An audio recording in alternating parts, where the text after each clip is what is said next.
XRP holders once again get confirmation, this time live on Schwab's opening bell show. We also see that the Royal Bank of Canada endorses Ripple as the future of the remittance industry. We also have a new report here. Ripple expand payments infrastructure as the XRP ledger adds permission dexes. All of this is going to be a vital role going forward with infrastructure. We also have a ton of news in between. Let's go ahead and start here first. I'm sure you've seen this. If you haven't, take a look. How do we make money on this? What do we buy? Okay, so what you're going to be buying right now are organizations like Ethereum. You're going to be buying XRP, Ripple. By the way, pay attention to the fact that they have integrated into banks. And so follow where the big money's going as we're looking at AI. I mean, any of the big AI players are going to be around.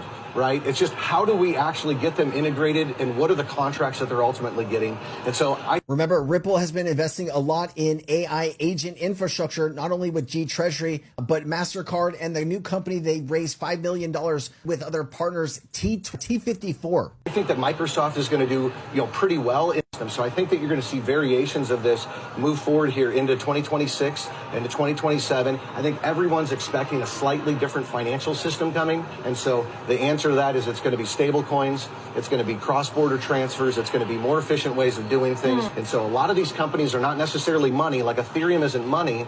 It's the actual functionality of real-world integration and how it makes your life easier. Right. The chain of point A, point B, I don't know, the communication story. Absolutely. So whether some companies survive and some don't, that's not the story for Ethereum. It's getting everything across in that communication. Notable non-mention, you mentioned XRP, you mentioned Ethereum, notable non-mention was Bitcoin. Well, okay, so here's the deal. I'd love to own Bitcoin, okay? I believe in Bitcoin. But if I'm looking at where the greatest upside is, Bitcoin at 167 versus Ethereum at 135 right now, I'm buying Ethereum at XRP is at 145. Bitcoin's at 67,000. Is that what you meant? Okay. And XRP is at 145.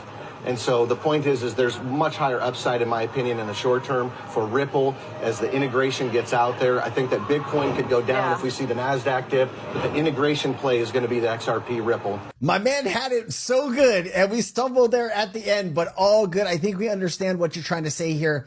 When you're looking at Bitcoin or Ethereum right now, buying XRP at $1.35, or what he said when they recorded $1.45, is probably the smarter play, is what he was trying to say there. We understand it. All right, and then here you go. The Royal Bank of Canada endorses Ripple as the future of the remittance industry. That's pretty bold. You also had this news.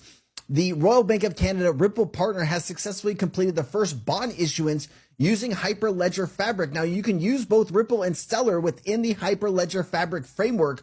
Unfortunately, this really didn't have anything to do with Ripple and Stellar, but they're just trying to show that this is being done. And inside of this infrastructure, yes, you can use Ripple and XRP. Now, you did have Ripple FCA UK CBC on February 12, 2026.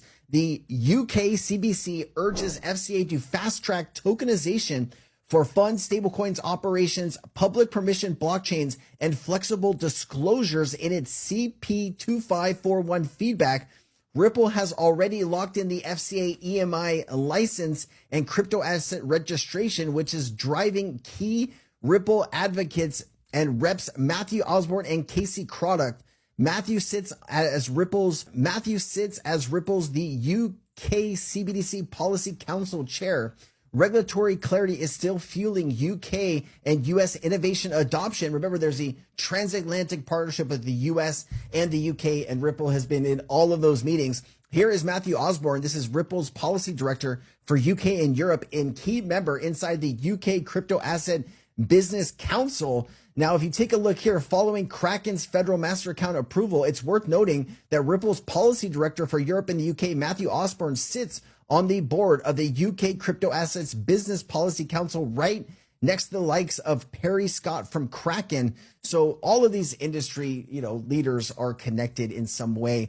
And so here's Ripple, Kraken, Coinbase, Aave, and Bitpanda kind of all together on this UK Crypto Asset Business Council. And these industry leaders are just trying to help guide policy making as the crypto industry moves forward. This points to Ripple becoming a deeply embedded policy insider in the UK's new crypto regime, which is bullish for Ripple's business and indirectly positive for XRP's long-term regulatory adoption outlook.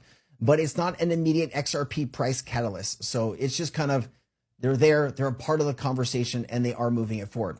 Now, we did see some interesting things here from the Senate. Let me just show you this. Breaking: 32 Senate reps filed a bipartisan bill to completely ban CBDC.